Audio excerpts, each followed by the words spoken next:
Good morning and welcome now to the first presentation in our new ISCIA Seminar series, Everything is Energy. So for those who have joined us for the first time, I'm Andrea Hurst and I hold a SACHI chair in Identities and Social Cohesion in Africa. So I'll be hosting this series together with Alex Lenferner and Gary Koekemoer. So you'll get to know Alex a whole lot more as the series progresses. And for now, I'm very happy to introduce Gary to you, who will be presenting this first seminar. Gary is himself a man of very many dimensions. So it isn't surprising that he finds an intellectual home in complexity theory, which he has applied now to direct kind of his thinking and his activism in multiple areas, including kind of mediation and conflict resolution, persistence of race and racism, and now especially environmental concerns, water, sewage, climate change, nuclear, oil and gas. And his main focus has been a local focus on the just transition for a Nelson Mandela, I nearly said university, sorry, Nelson Mandela Bay, bigger than the university, of course. So in this talk, he's going to turn his attention to Eskom and the seemingly unresolvable tangle that we call South Africa's electricity system. This is a topic very much on our minds. So without further ado, I'm going to welcome Gary to the space, should we call it that? And over to you, Gary. Awesome. Thanks, Andrea, and hello to everyone. Just a Surgeon General health warning up front is that there's not a good number that I can walk past. So this thing will be slightly numbers heavy, but I will try and keep it light and fleeting through. Really what I'm going to try and do is just describe the system, where it is currently, why it got there, and where I think it's going to go. And I'm going to throw a whole lot of numbers and figures and stuff around. I don't expect you to retain any of the numbers, but just to get a sense of what the size of the problem is and what we face and why things are changing. So let me just share the screen.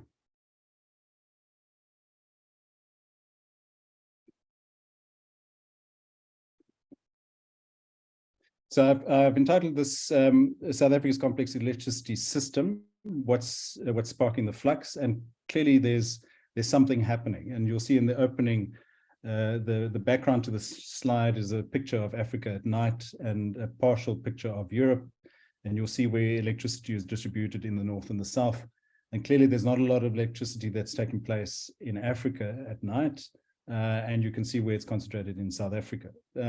So the question foremost to us is that Houston, actually Pretoria, we have a problem, and we have a problem in two senses. The first one is that we cannot live without energy at this point in time.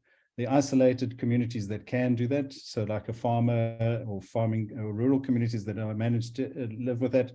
But in terms of the majority of the population on the planet, energy in the sense of what is in vehicles and transportation and then electricity as a particular form of energy is so integrated in our lives that we wouldn't be able to step back from it at this point in time. So that's the one problem we face, is how do we keep the lights on? And the other problem that we face is that we have a planet that has limits to it, and that we are exceeding those limits based on anthropomorphic actions that have been taking place, particularly in the last 50 years.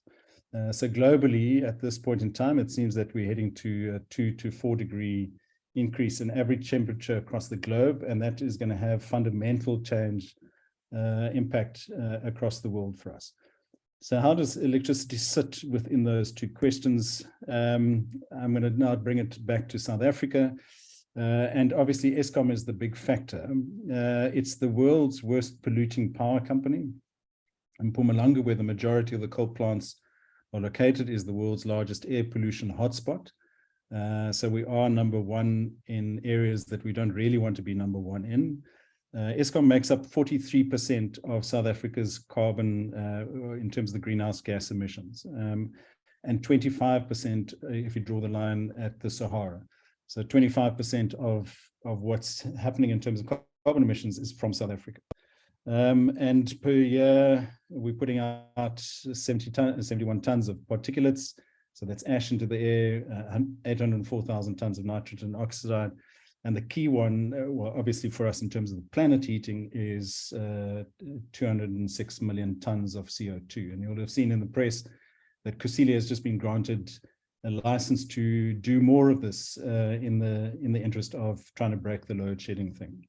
But that makes us, South Africa, at the bottom end of Africa, the 15th highest emitting country globally. So we're not, of 195 countries, we sit at the top end with the countries like China and India and America, Russia, those kind of places in terms of carbon emissions that we make. But our immediate problem is obviously this. I prepared a similar presentation some years ago, and at that point it was stage 4 that we were looking into the teeth of. At this point it's stage 6, and it could be there's talk about stage 8 and even more. And just in terms of load shedding, just to help you understand it, is that every load shed level is 1,000 megawatts, and we'll take you through that, just why that's relevant. So we have these two things, is that Eskom is producing a lot of carbon, but we have this problem, this immediate problem that's creating a huge amount of loss of jobs and all other kinds of societal impacts because we don't have energy on a reliable basis, particularly in terms of South Africa. And just to show you what's happened in terms of load shedding, you'll see that in 2007 we had our first incident, and that last year, 2022, we've had the worst case of it. There's estimates of over 200 days of load shedding, and the levels we're seeing are as something that we haven't experienced before. The interesting thing is that in 1998 there was a white paper that was produced on electricity and energy, and it predicted that in 2007 we would have this problem. So it's not as if we don't know, but we are seeing a worsening situation at this point, and it looks like we're crossing some thresholds here. That we're not sure that we're going to get it back is a genuine concern at this point in time. And I think Zapiro expresses it best in terms of I think it's Sisyphus who's pushing up the rock up the mountain that you can never. He never ends doing that. Just to note that this comic was done in 2015, so that's 8 years ago. Okay, so what I want to do is just to help you in terms of understanding. There's some basics around electricity that is important to understand in terms of how the system works. And the key aspect of that is the demand and supply cycle. So supply being the production of electricity through coal plants and that, and demand being you switching on your geyser, switching on your kettle, so you draw that supply. And it's basically our day is divided up into night and day. And what happens is that generally across the world is that you have a peak in demand early in the day when people wake up, and they switch on kettles to make coffee and do all the stuff that's necessary before going to work. And then it kind of goes down a bit. And then in the evening is where you have the early evening. So the 6 o'clock to 8 o'clock is where you have a high demand, where people return home, they're cooking meals in ovens, they're taking showers, they're doing a whole bunch of things. So that's the demand cycle. And it's really important to understand that, to understand why we have load shedding and how load shedding helps or doesn't help us. And generally the electricity world used to talk about a base load, which is the 24/7 supply, and a peak supply, which is that intervening bit. More and more the energy world is now, or the electricity world is now talking about a stable supply and a variable supply because of the entrance of renewables, and I'll talk you through that. The important thing to understand is that even though what I've shown you there is the sort of norm for the globe, South Africa is fairly unique, is that we have what is generally known as, or is dubbed, a tabletop demand supply. And that's because industry takes off so much energy in our system is that when people arrive at work and they switch on the machines, is that drives the energy component up. And so we don't have this sort of valley effect that a lot of other countries do. And it's important to understand this in terms of wind and solar supply, because it matches very closely to this kind of thing. So that's the basics of the supply and demand, how it works. And let me now just take you through some of the other basic details. So I've just done a comparison between sort of 2009, 2010, and 2020. Basically, our system at this point in terms of megawatts, and that's just a unit of electricity, we generating 52,000. We have installed capacity. So we have machines that are capable of delivering 52,456 megawatts. And 10 years ago, that was 44,000. So there's a substantial increase in the capacity for the system to deliver. We have what they call nominal capacity. So the problem is that the machines that generate electricity need electricity in turn. And so that nominal capacity sits at a bit lower, which is 47,000. And 10 years ago was 40,000. But our peak demand, so what people are taking out of the energy system, is, I have a 34,000. So there's a 12,000 gap there of, if things were normal, if everything was working as it should be, we would have way more energy, electricity rather, than what we need at this point in time. Except the thing is that those machines are susceptible to breakdowns and have to be maintained. And so there's a planned maintenance that takes place, and we're sitting at around 9.8% at the moment. It varies between 9 to 16%. But then we have this thing called unplanned outages, and that's when the machine stops unintentionally. So for some reason, there's wet coal, there's a spanner in the works, literally, or a part explodes. That's now happened a number of times. And we're sitting at a level of 34% of unplanned outages on an annual basis in terms of electricity supply. Whereas we used to be at around about 5% 10 years ago. So that's a significant change.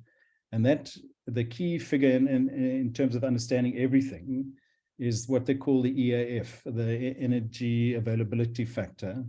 And that is how often, how ready the machine is to deliver the energy that it's supposed to be. And we're sitting at this point at 54%. So basically that machine can only work 54% of the time. Now it's an average. There are various differences within the system, but compared to 10 years ago, it was sitting at 85%. And so that's a huge component of lost energy in the system that we used to have capacity of, that we don't have capacity of that. And you can see that in terms of the actual sales of electricity, that we've gone down from 10 years ago. We're selling less electricity than we used to. So that's a key thing to understand, is that we have more capacity than what we, in terms of an ideal situation, than what we need. But because of the machine's unreliability at this point in time, which sits at about 50%, we're not getting the energy that we need. And that's why we do these rolling blackouts, or what we call load shedding, is to give you more capacity in your system. And so it's 1,000 megawatts at a level. So, and we've gone up to 6 so far. We're teetering on the brink sometimes of 7 or 8. Okay, so the key factor in all of this is obviously Eskom. Most of us are aware of Eskom. And there's 3 components to Eskom, or to the sort of electricity value chain. And that's generation. So that's where they produce it in a coal plant or a solar park or a turbine. It's then distribution, which is the grid that spreads the electricity across the country. And then there's the sale point, which is the electricity coming off the grid into the home or the factory. So those are the 3 components. And that's the current proposals is to split Eskom up into 3 companies of those components. Just to give you some idea in terms of Eskom, it supplies now currently about 90% of South Africa's electricity. Across the South Africa, it's 30%. So we're a significant producer of electricity here. They have between, and the numbers fluctuate depending on which report you read, between 40 to 44,000 employees. So it's a very large employer in South Africa. We have just under 400,000 kilometers of power lines. So that's an extensive network to maintain and to keep running across the country. It generated 204 billion in revenues last year. It's the 5th to 6th biggest electricity utility in the world. And now that's significant because it's a world of 195 countries. So why are we number 5 or 6? And that's because we have the centralized system. The majority of the countries are now going to decentralized systems, and we'll talk a little bit about that. But we are the 5th to 6th, depending on which measures you use. And then just to keep the lights on, we've been burning diesel, and we spent 22 billion. That's the most we've ever spent on diesel in the last year, just to keep those lights on. A couple of other interesting things. So one of the success factors post 94 is that we have electrified a large proportion of the population that weren't electrified before. And so we've taken it from 1.7 million to 6.7 million customers from 96 to 2022. Now that's a significant achievement. But 94% of those customers are residential. But they only account for 18% of the electricity sold. And that's a key thing to understand, is that the majority of the electricity is not going to people sitting in homes, but the majority is going to industry. And the interesting thing is that post 94, we had growth without growth in jobs. And that's because industry mechanized. It electrified, it went with robots, what we call robots. So only 12% of the increase in electricity is because of residential, so adding those 5 million customers. The biggest sectors at the moment is redistributors, which is municipalities. Industrial is a big one, and mining is the other one. And then there's what they call the energy intensive user group, which is 27 industrial concerns. So 27 companies or organizations that consume 40% of South Africa's electricity, and they employ some 600,000 people, and they generate something like 20% of GDP. Now, so if those companies are not electrified, that has a knock-on effect, a terrible knock-on effect in terms of the economy. And so in the Bay, for instance, we've just shut down a factory of 2,500 people because of load shedding. They couldn't keep up manufacturing. So that's how we're feeling it. But the biggest customer of all of this is a smelter in Richards Bay, Billiton aluminium smelter, and the one in Mozambique. And that accounts for just under 6% of Eskom's capacity. So that's single customer, and they get the electricity at a significant discount. So that's a key thing to understand. And then the other key thing to understand is that municipalities earn 30% of their revenue from the on sale of Eskom electricity. So if they don't have electricity to on sale, then they're losing revenue. And they're restricted in terms of legislation as to how they can generate revenue. So it's the largest single component of revenue at municipalities, and why they are very hesitant to go away from Eskom is because of this revenue generation. Okay, so that gives you a sort of quick overview in terms of where we're supplying the electricity to. Just in terms of the value chain, it starts, and we've built our system in South Africa on fossil fuels, particularly coal. Where we have 15 plants. It does 80% of the electricity. It's the number one steam user in the world, that's Eskom, and we're one of the 5 biggest users of coal globally. And coal is great for us because it's cheap, it's close to the surface, so it's easy to mine. It's a great mechanism for black empowerment, and it's a fairly reliable source if you can get the machine going properly. The next one is nuclear. That's the other big component. That's the Koekemoer facility that just sits north of Cape Town. There's 2 French reactors there. They produce 1,800 megawatts.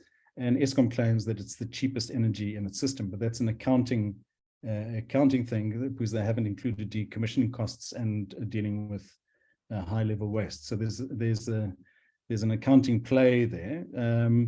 Then the next biggest one is pumped. That's pumping water up a hill and then releasing it down through turbines. There's hydro, which are dams. There's gas, which is a gas plant. It's a peaking plant, so you only switch it on when you need supply. You don't switch it on the whole time. And then there's wind, and this is Eskom. So it's not the independent renewables. This is Eskom So Eskom only has 100 megawatts of its 46,000 that is dedicated to wind. So they're not a big believer in wind power in terms of the investments. And this graph just shows you the brown is coal, and just in terms of how that is proportionally shared across our system. You can see that brown dominates. So coal is dominating, second by nuclear, and then we import a fair amount of electricity from our neighboring countries, Cahora Bassa, Zambia, and also intend to do from the Congo on the Congo River. So that's the production component. The other key thing to understand about South Africa is the grid. So how we distribute the electricity. And a fundamental component of that is that we designed our grid based on mines, the railway, and where coal deposits are. We didn't design it on the basis of residential interests, so people interests. We based it because we wanted to get electricity to the mines and we wanted to get electricity to the railways. And so what you have is that you'll see there's a bunch of blue dots up on the Highveld in the Pretoria area. Witbank area, that's where the coal reserves are, and so we built our power stations next to the coal reserves, and then we send it via the wires to the rest of South Africa. But you'll see that there's a big corridor from basically Gauteng area down to Cape Town, and there's little branch offs, one off to Durban and Richards Bay, one off to East London and PE, Gqeberha, and then one off to Mossel Bay and Cape Town. And that's really critical to understand, because it basically works like a water pipe. Is the bigger your cable, the bigger the charge you can carry. And so the big cables run from Cape Town to Johannesburg. And I'll explain to you why that's important too. The other key thing is that you lose electricity over a distance. So you're losing South Africa is losing about 8%. So if you put 100 units in Johannesburg, you'll get 92 units when it arrives in Cape Town, just as a quick example of that. Okay, so just quickly, the EIUG, this is the intensive user group industry. These are the companies, 27 companies, 658,000 employees. And then this is just the mengelmoes of people that are involved in electricity production and governance in South Africa. You'll know that the president has just appointed a minister of electricity. No one's quite sure what his purpose is going to be and how he interfaces with the Department of Mineral Resources and Energy or the Department of Public Enterprises. And then there's a cabinet committee, there's a parliamentary committee, there's treasury, DMO. So there's a huge network of governance that complicates things. And then in 98, when they said, look, we're going to run out of power in 2007, there was a dilly-dallying, there weren't decisions made. And then in the early 2000s, we said, okay, we're going to run out of power, so let's build 2 big power stations. And the 2 power stations, we thought we would get big bangs for big bucks. What you're seeing in front of you, this is the Medupi power station. There's 6 units there. You can see the 6 units. There's two chimneys, and that's key. And there's, if you can see to the left, to the right in the picture, there's one conveyor belt. So that conveyor belt brings the coal to the raw coal to the factory, and then it goes through each of the units. And that's a mega plant. So just to give you some of the details of how that works, what Medupi was, the plan was that it would produce 4,700 basically. It started in 2007. It was meant to be finished in 2012, and it would cost us 70 billion. Its first unit was only commissioned in 2015. It will probably be, it was estimated to be finished in December 23. So that's significantly longer than the initial plan. And it will cost us probably about 3 times the amount that we originally intended. So depending on how you do the calculations, between 160 and 230 billion rand. And then we've had a number of explosions in some of the key components. The conveyor belt, for instance, is broken, and that means that all 6 units shut down.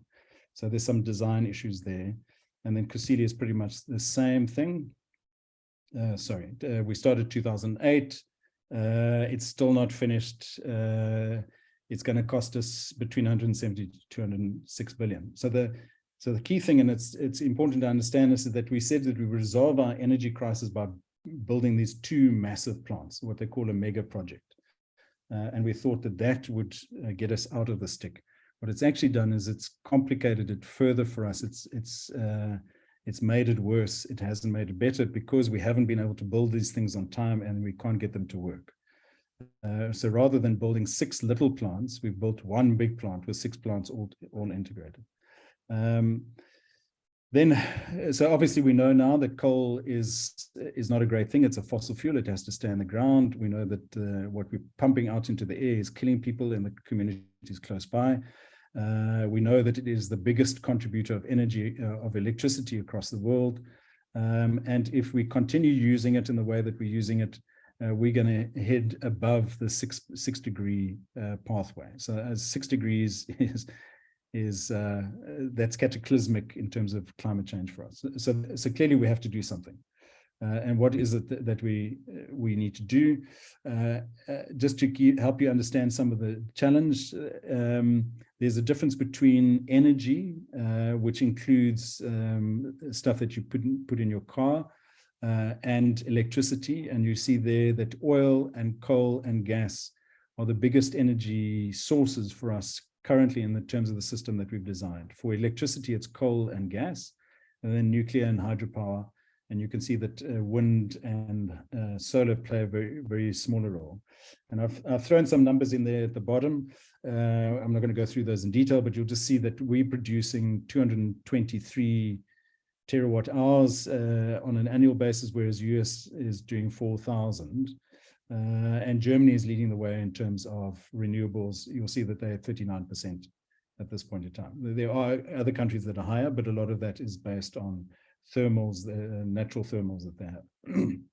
But I'm aware of that. I think the key thing for us to understand is that Germany has this fantastic renewable energy rooftop solar program, and you'll see them on the left-hand side there, and they mainly are green shading. So the darker the red, the more potent the sun is, and that's what South Africa's looks like on the right-hand side. But you'll see that core sits in the Northern Cape, on the Namibian border, and that's far away from our grid. So one of the components of the system for us is that we can generate the electricity, but we can't deliver it. We don't have the wires to take it where it needs to go. Because when we designed our system, we designed it on the railways, and we designed it on the coal, and we designed it on mines. And those mines, none of that existed in the Northern Cape at that point in time. But what you'll also see is that on the coast, so in PE, we have the sun equivalent of what Germany has. So we could do rooftop here quite easily to the same kind of level that what Germany does. Okay, so then just to say that renewables are here. So we've now we've been forced to go independent route, and we have 112 projects signed up already that are going to deliver 6,500 megawatts. We've completed around about 60 already. And the key thing about renewables is that it takes about a year. Well, the biggest one was of 120 megawatts was built in a year, but generally they're taking about 18 months to 2 years to complete. It has a high component of local investment. So it is also a very successful Black empowerment component, and communities get specific gains out of it. And then you'll just see in terms of how we've increased on renewables over the period in time and costs. At this point in time, solar is the cheapest electricity ever generated in the world. That's international comparisons. And in South Africa, the same thing. This is a dated graph. It's only 2016. The most recent ones takes the solar cost very low in comparison to coal and to nuclear and other sources. So what I've tried to do is just give you a very brief picture of the facts and the figures and how everything works together, and to try and highlight some of the issues. But the system currently, so the system of electricity in South Africa currently is driven by a couple of key aspects. The one is that it's coal. So 80% of the generation is coal. The second is that we have this Johannesburg to Cape Town central grid, which makes it difficult to draw off and to contribute into that because of the size of it. Our biggest user is industry, and it's heavy industry at the moment. So it's mining and smelters and that type of stuff. And we have an aging infrastructure. So one of the problems is that the grid itself is aging, and the older it is, the less reliable it becomes. So it explodes on a regular basis, and we've had that in our city. And then it's state-driven. So it's a centralized system. It's state-driven. It's a state enterprise.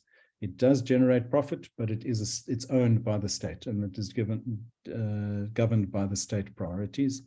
And then users of electricity are consumers of electricity. We switch on lights, we do things like it. It's a one-way relationship at this point in time. We just pay for it. And then the other key component that I mentioned is the 30% municipal revenue. So that's the system at the moment. Where the system is going to go is going to be impacted by a couple of key things.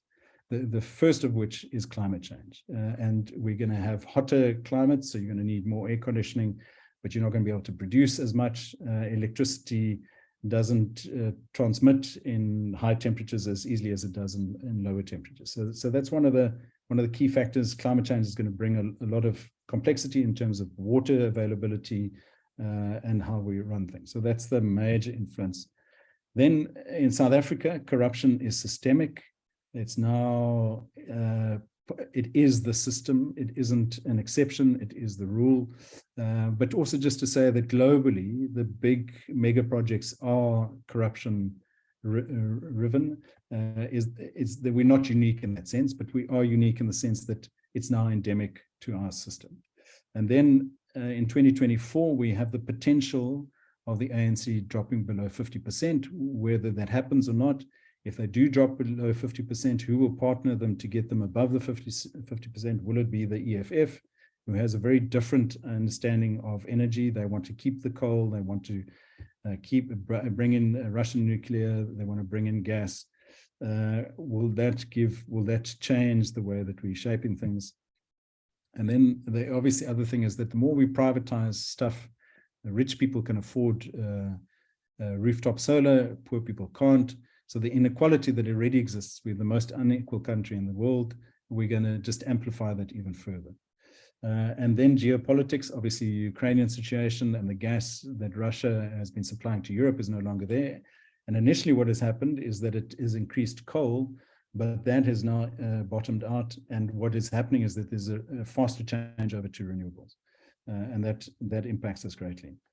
And then there's some big things. The cars that we drive, Europe and California have decided that by 2035, all the vehicles produced, all the vehicles sold in their markets will be electric vehicles, so battery operated.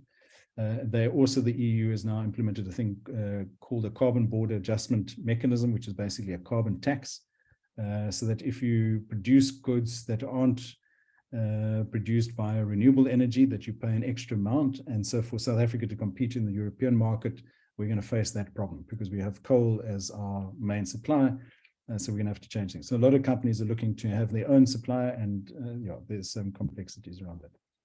And then there's a thing called green hydrogen, which is basically separating out the hydrogen from water, and then using that as a fuel, very similar to how diesel or gas operates at this point in time. But the industry is very young. There isn't really the mechanisms. The trucks aren't converted, but it is the new sort of gold rush. And then the key thing for us too is going to be stranded assets. So if you build a coal plant now, in 10 years time, you'll stop using it. But its life is meant to be 40 years. So how do you account for those extra 30 years? What do you do with that plant? So those are some of the leverage things. And my guess, based on that, is where the system is going to be around, is renewables is going to be the big issue, but just transition is the key question. So for the problem for us, as you saw on the map, is the Northern Cape is where the sun lies, and the wind generally lies along the coast and then some inland Karoo Mountains. It doesn't lie in the Highveld. So you're going to lose jobs in the Highveld where coal is, and you're going to gain jobs in the Northern Cape along the coast. How do you transition? The Lepelala, for instance, is a community built around Kusile. That community is going to disintegrate. How do we deal with that? That's going to be a key challenge for us. And then the micro and local grids, you're going to see more and more of that. Companies are going to go off the main grid and they're going to create their own grids. Communities are going to create their own little grids. And users are going to change from heavy industry to light industry. So computer-driven, data-based centers. You're going to see a lot of high-tech equipment coming into the picture in terms of managing the system. And efficiency is going to become a bigger issue for us. And it will be market-driven, not state-driven. And the market is a lot more complex and a lot more chaotic, and in our case, a lot more unequal. And then you will see that we become prosumers, so we will produce energy as well as consume energy. And anyone with a rooftop plant, solar, has the ability to put energy into the system when they're not using it. Do you get paid for it? How does it work? Those are the things that we're busy working out at the moment. And what you're probably likely to see is a whole mix of private and or municipal power companies that will happen in 10 to 15 years' time. So really what we are at the brink of is systemic and societal change brought about by how we produce electricity, and the need for us to change that because of the system limits that we have in terms of the planet. And that's fundamentally going to change our lives in the next 10 to 15 years. And South Africa isn't in a great position at this point in time to make that transition because we're so overly reliant on coal. So that's basic. Oh, so there were just a couple of things that I wanted to end off with, is just in terms of framing, to understand the difference between energy versus electricity, a centralized versus a decentralized system, baseload versus peaking versus variable, intermittent versus variable, availability versus capacity, consumer versus prosumer, consumer just takes, prosumer produces, and green is not necessarily renewable, is not necessarily low carbon. So nuclear, for instance, is a low carbon production, but it's not renewable. It uses uranium, but in the EU, it has now been declared green under certain conditions. Whereas solar is low carbon, it's renewable because it's based on the sun and is generally seen as green. And then there's also just in terms of how you cost these things, and I can't go into those details here, but externalities, so the pollution that the coal plants is creating in the Highveld, who pays for that? And essentially, it's not the coal companies that pay for it, it is the state that carries it. So very much like cigarettes, there is an external cost that's sort of hidden in the system. And that, everyone, thank you very much. That's it from me. I thought that we'd do just in this first session is that we just set the scene in terms of a lot of the other stuff that's going to be going through. And I know that it's a lot of facts and figures, but hopefully you've understood that there's a system that's currently in place because of how we've designed it, and that is being forced to transition. We're trying to manage it, but we probably this thing is going to happen too fast for us to do that, and that will have huge consequences for us across our entire society. Andrea, that's it. I'm open to questions. Thanks, Gary. Sure, that paints a picture that is quite alarming. Yeah. Okay, so questions, comments. I think maybe just raise your hand if you want to, just say something. I think I can sort of see. Everyone's suffering a bit of whiplash from the pace in which we went through the numbers. Yeah. Yes, and also there's this sense of, oh my gosh, well, we seem to be facing disaster. What can we do? Can we do anything? Are we just going to be sitting ducks and watch it happen? Yeah, so we're in this twin disaster happening, is that we don't have electricity now, but the system is changing at the same time, and we're behind in that progression, and it's going to happen more probably in a hodgepodge kind of way. So people that have money will be better off than people that don't have money. As always. And it's going to, and it's probably going to amplify enclaves rather than a sort of a national approach to that. So we're well positioned here in Koekemoer for wind, not so much solar, but rooftop solar would be great for us. but we're a terrible site for coal, for instance. There isn't coal that's close by. So we, in that transition, we're probably going to do well. But our big transition in Nqgura is not from coal to renewables. It is from the internal combustion engine to the electric vehicle. And because our majority of our industry now produces industrial internal combustion engine stuff and components for that, electric vehicles will take away, I think it's 40% of the component plants, and will require batteries. And we're unsure whether companies like VW and Ford and that will actually invest in electrical vehicle plants here in South Africa because we're not supplied by renewables.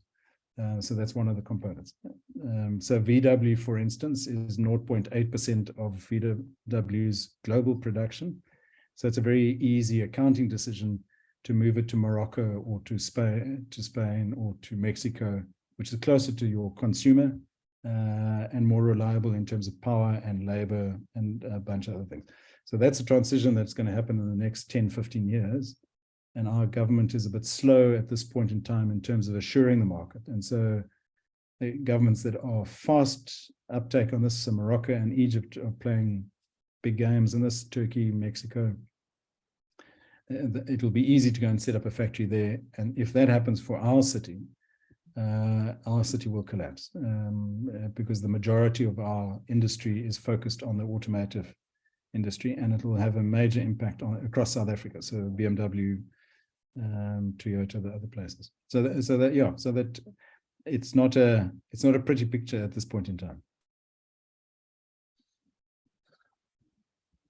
But there are solutions. I mean, that's the important thing. Oh, okay. Are there comments? I don't want to sort of kind of hold the conversation.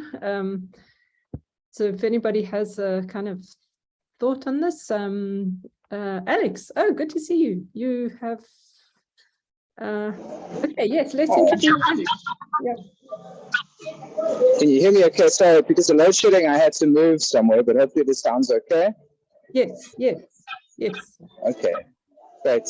Thanks very much, Guy. That was a really helpful overview.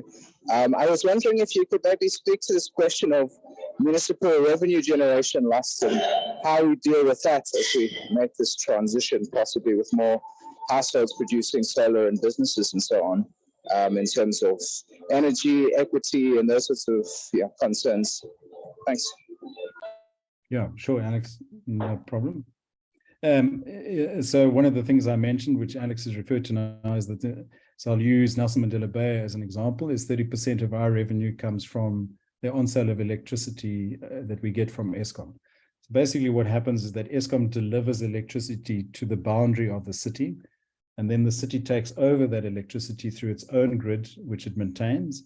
And when it sells it to you, it's added on a general basis 30% to the cost that it bought electricity from Eskom from. So the problem for the city is that if I in my home generate electricity and I use that electricity, they're not getting 30% offtake on that electricity that's been generated. And so if rooftop takes off, the city is going to be 30% less revenue. And generally what happens is that proportionally impacts the poor people greater than it does the rich people. So because rich people will have solar on their rooftop, the municipality is not going to be able to service the basic needs that it is meant. It's going to have 30% less capacity. And so that's a key component going forward. So Cape Town has now done what they call a feed-in tariff, which allows people to produce electricity for profit. We do it on a zero-based thing, is that you can produce electricity, but only as much as you consume. You can't actually generate revenue from it. And that's not for most people, that's not a financial investment. It's just a comfort investment. So the middle class and upper class homes are putting in solar, but no one's putting it in to generate revenue. If we allow that, then it will change things. And the way that we manage it, there is a solution available, is that we register the city as a power producer and it sells on that electricity. So it gets its 30% then because it becomes a power producer. But that takes a lot of new creative thinking and systems and designs that are not currently in place within the municipality itself. and companies are probably, so VW, for instance, is looking to go off the grid. That's probably the city's biggest customer. Once they're off the grid, they don't need to come back on again. So how does the city recover that revenue is a fundamental problem going forward. Sure. Thanks, Gary. Helen, I see your hand. Hi, let me get myself going here. Hi. I have, oh gosh, it was a big presentation. I'm probably asking questions that could have their own, so take what you like from this. One is, how are we going to talk to each other about this? And it connects to the notion that you're using complexity theory somehow in this. And I want to know how we go from a social situation where it's so hard to talk about anything and everything is so simplistic and reactive and all of the rest of it. So how does complexity thinking help you here? Why are you doing what you're doing in those terms? And how do we get from oversimplification to something that will help us talk meaningfully, for those of us who do want to talk meaningfully? Because I think it's in a lot of people's interests to keep it stupid. No, thanks, Ellen. I think that's a great question. So what we see in the popular press at this point is really propaganda. It's not a good discussion. So you either for nuclear or against nuclear. You pick your side. You for coal in South Africa. That's particularly a big issue, or you're against coal. And we're not able to have those conversations because there's a lot of vested interest that comes through that. But we are making inroads into that. So we have what we call a presidential climate commission that gets multi-stakeholder input and tries to be agnostic in terms of technology and just evaluate the technology on the basis of what it's designed to do rather than the interest base that's attached to it. But one of the key issues is going to be the transition for us, is that we're going to lose a lot of jobs in one place and we're going to gain a lot of jobs in another place. We're not going to be able to move the people from the one part of the country to the other part of the country. And now, it's for the cynics, they'll just say, well, look, that's how industry works. It's always worked like that, is that you, but the scale that it happens at and the timing of it is going to be significant for us. So if we shut down Lepelala, for instance, that's a massive issue. What do you do with the people that live there? You can't move them to the Northern Cape. There isn't the infrastructure for them, or the means to move them. So that is the one component. And then the other question is how does complexity systems thinking help in this process? It is that what it does is it opens up the facets of the system, and it helps you understand how everything is interconnected. And if you change one thing here, how it impacts all throughout the system. What it does at the same time for you is it also then shows you where's leverage. So the butterfly wings over the Gulf of Mexico that creates a hurricane in the States. It's that kind of thinking, is that, okay, if you change something here, how will it change everything everywhere else? And that helps us understand how the system is driven, what the feedback loops are in the system, and if we make a change here, how it's likely to impact further down the line. So complexity, and so from a philosophical perspective too, the complexity takes us out of this narrow sort of a very focal one solution type thing that we've been looking at, and it allows you to better evaluate. I'm an advocate for complexity, so I have some views on that, but better evaluate how everything just fits together. And I hope does that answer your question? Thanks, Helen. Denai, I see you have a question in the chat. Do you want to sort of open up and speak to it?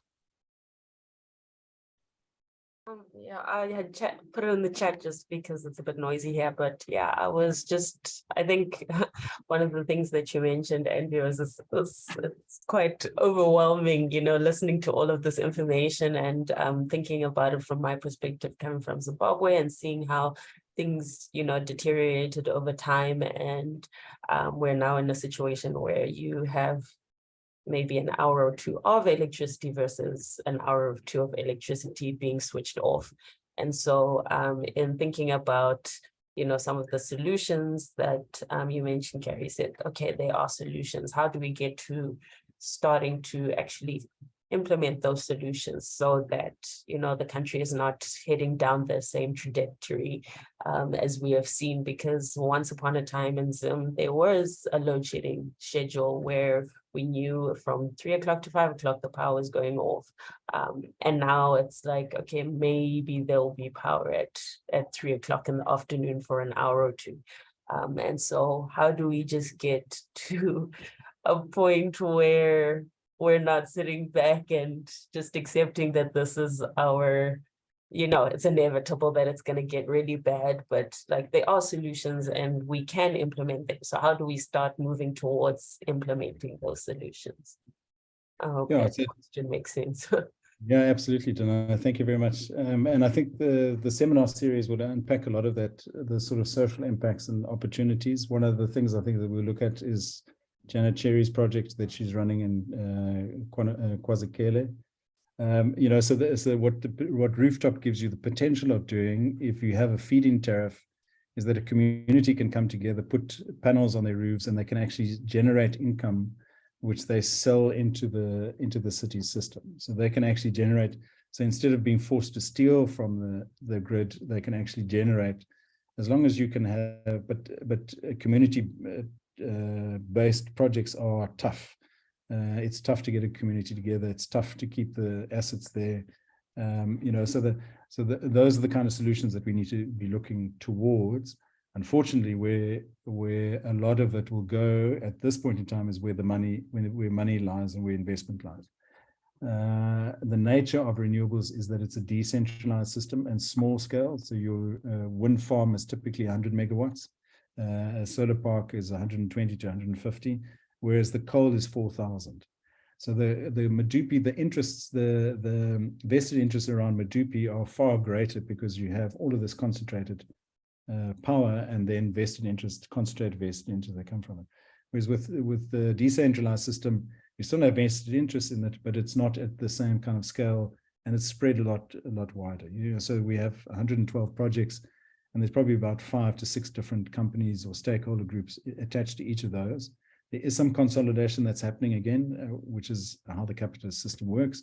So you have to have a government that understands where it's going, is alert to that, and starts putting in place the sort of regulations that are required now to manage that process. Unfortunately, what's happened is that we have, to some extent, well, not to some extent, but we have a captured state around which has been captured around coal, and nuclear has tried to do a lot of stuff there, and gas is now the big one. And so there's a lot of resistance and propaganda against renewables. And so it's a political fight. Not only is it a technology issue. I think one of the things that we can help do in the system is provide information in the system in terms of how systems actually work. And just to help people understand the complexity of it. So the EFF want to keep coal in the ground because that's a very popular call for their constituency that's based in the Highveld. They want to bring in the Russian nuclear because the Russians have promised all kinds of benefits that come with it. But the reality is that it's a declining industry, and you can see that through how many plants are being produced, etc. So there are solutions. I think the key issue for us is our political will, and that our political framing is based on a 5-year cycle rather than a 50-year cycle. And that's really one of the key issues that we have, is that we're not planning 50 years in advance. We're planning 5 years in advance in terms of a return on political investment. I'm hoping 2024 changes that dynamic a little bit, but I'm not sure that it's going to. Oh, thanks. Thanks, Gary and Zanai, for that. Glenn, you have a comment also on the chat about our new normal. Thanks, Andrea. I'm also having some connection issues. I'm not sure if I'm coming through clearly, but I was just struck, Gary, yes, about the complexity of the issue. And in watching the president speaking on national television yesterday, he was hosting the president of Tanzania. And he was saying how initially he would have been quite ashamed about the blackout which happened during his meeting with this president. But then she said to him, "Don't worry, Mr. President, we've also got this in our country." And the previous week I saw a news headline saying that Kenya was trying to reboot itself from a national blackout. South Africa is going to head that direction. I just find it so strange that we have had to normalize this, and you're seeing politicians actively in their rhetoric normalizing that Africa is without power. It's not unique to any country. And as you were showing that graph with Germany having all of that renewable energy, it just got me so concerned again to say, here we go once again with Africa left in the dark. So it affects one emotionally, but I'm so glad to see activists and people passionate like yourself bringing awareness to the complexity of the issues. It does make somebody as pessimistic as myself feel a bit more optimistic. So I thank you. So Glenn, maybe just, you know, the intention wasn't that we start with the depression first, you know, is that we don't, you know, is that we put some positivity into the thing. So the change to renewables is a very positive thing for us in terms of humanity generally, you know, because we're going away from fossil fuels, and that's a positive thing. And I don't say that as a political thing. I say it in terms of the limits of the planet and how we're impacting the planet. But just a small win is that, I don't know if you saw, but the car powership deal has been scuppered. They got a no decision for Koekemoer, whereas there was procedural issues in the other two, but there's a no decision. So they're not going to bring in this power ship, which would basically have been here for 20 years and offered riches to someone, we're not sure who entirely, and then once they were done, they pull up anchor and sail away. You know, so we now forced, we have 17 wind farms in close vicinity to our city. We can tap that energy quite easily. There's a lot of wind farms that are busy in the process of going up. There's Hive Energy that's looking to come to the bay, which is the green ammonia. If they come, we will have a secure electricity supply for everyone in the city. You won't have to rely on Eskom for that, you know. So, but those are all in the process. They're not here right now. Right now we have a problem, you know, and it's, you know, it's going to be interesting. But my prediction stands: 10 to 15 years will look very different to what we are at this point in time. Okay, let's thank you, Gary. Let's end on that note. It's going to be interesting. And I mean, I mean, no optimism, no pessimism potentially. This change that you imagine could be brilliant, it could be disastrous. But we don't really completely know what's around the corner. So yeah, I mean, we can do our best, and then yeah, what happens will happen to humans. Oh dear, well, yes, that's already not sounding too optimistic. But thank you very, very much for kicking us off. You've given us a massive amount to think about, a massive overview, and it was a fabulous talk. So thank you so much, and hopefully we'll see you all next week. Yes, Andrea, thank you very much. And you know, maybe just to set the tone for the rest of the series is that whenever you have these conversations, the automatic outcome is that you want to become a Bond villain, you know, one of those villains that destroys the humanity, you know, because you can't find another solution. So the real question is, how do we find a way out of this that is good for the planet and good for its people? Yes. Thank you, everyone. Back to Helen's question, you know, how do we talk about this to one another in a you know, a more compassionate, caring kind of way? It's yeah, there's so many components to this question of energy. So again, thank you so much. Next week we will be chatting with Anton Buerta, and it's about energy storage, and he's likening it to the Manhattan Project. So this is also I hope not going to be Armageddon, but we'll see what it brings us. All right, thanks so much, everybody, and awesome. We'll see you next time. All right, cheers. Thank you.